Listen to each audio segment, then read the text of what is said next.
Welcome to the Theology Made Podcast. I'm Jordan.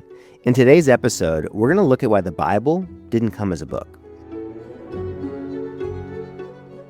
Maybe you've never questioned this. Like me, you might have grown up with a Bible on a nightstand. Leather-bound, indexed, red letters. Obviously, it was the 90s. So we assume this is how it's always been. God gives Scripture becomes a book. Case closed. Not quite. The Bible didn't come as a book. And seeing that changes how you view Scripture, community, and faith itself. We live in a print-first world. Authority comes bound. If something matters, it's finished, footnoted, and has endorsements from the right people. So when we think Bible, it's tempting to think of a single moment, God speaks, book appears, leather cover, table of contents, final draft. Now, of course, we know the Bible developed over time. Yet that assumption is often how we treat the Bible, as if it's the fourth member of the Trinity.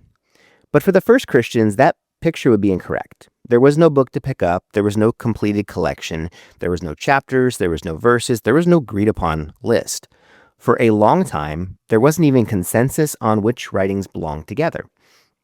And yet somehow, this movement, without a bound Bible, without mass literacy, without centralized control, still spread, still had unity. And that's the tension. Early Christianity wasn't a religion of books. It couldn't be. Not to be Captain Obvious, but most people couldn't read. Books were expensive, copies had to be made by hand, and gatherings happened in homes, courtyards, workshops, wherever space allowed. So faith moved orally. Faith was a lived practice.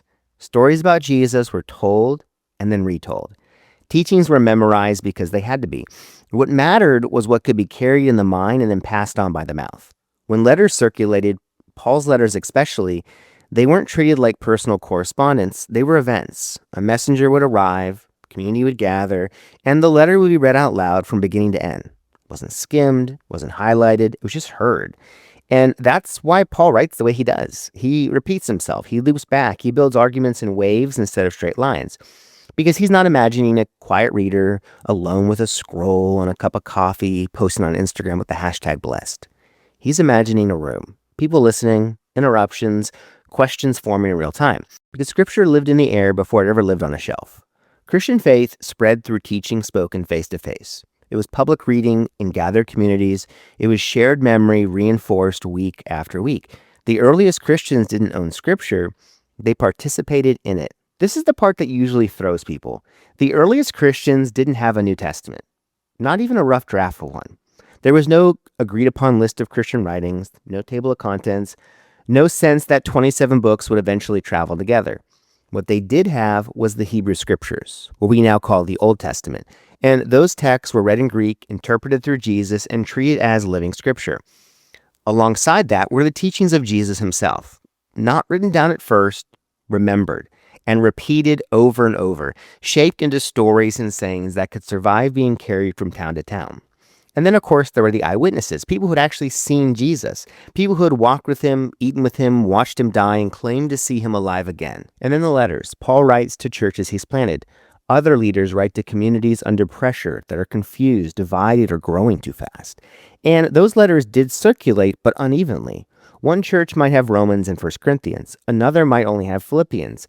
Some might never hear certain letters at all. There is no universal Christian library, and even that assumes literacy, which most believers didn't have. So Christianity is spreading across the Roman world with no standardized Bible, no centralized authority, no mass literacy, and no printing press. Which raises the question we don't ask enough. If the Bible as we know it didn't exist yet, what actually held this movement together? Because something clearly did. And here's the reversal. The Bible didn't create the church.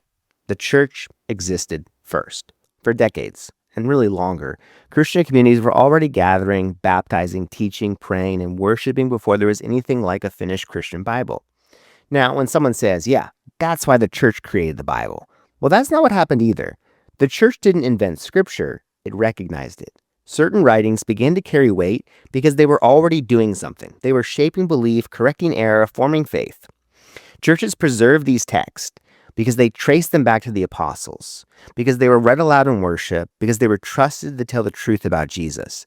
And this wasn't a committee decision made in a room somewhere. It was far slower than that and far messier. Texts were copied because people wanted them. They were read because communities found them faithful. They were shared because they worked, because they formed Christians who looked like Christians. And so over time, patterns emerged. The same writings kept showing up across distant churches. The same letters were read in places that had never spoken to each other. The same gospels were trusted again and again. Canon wasn't imposed onto the world. It was lived into existence.